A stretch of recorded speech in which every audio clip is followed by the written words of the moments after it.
السلام علیکم ورحمۃ اللہ وبرکاتہ۔ سامعین محترم، کیا آپ نے کبھی سوچا دل کیوں بے چین ہوتا ہے؟ کیوں ذہن بھاری ہو جاتا ہے؟ کیوں آنکھوں میں بے مقصد تھکن ہوتی ہے؟ کیوں جسم کی نہیں روح کی مرمت باقی ہے، اور وہ مرمت نماز کرتی ہے؟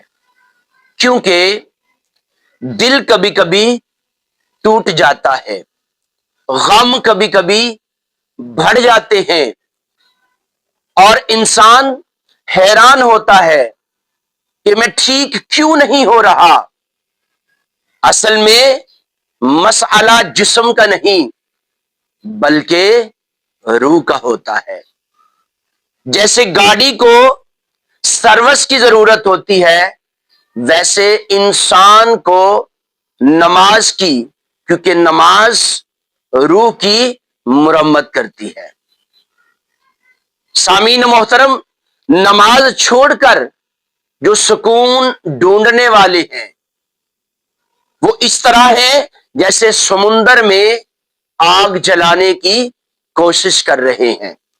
اگر سکون چاہتے ہو تو وہ صرف اور صرف سجدے میں ہے۔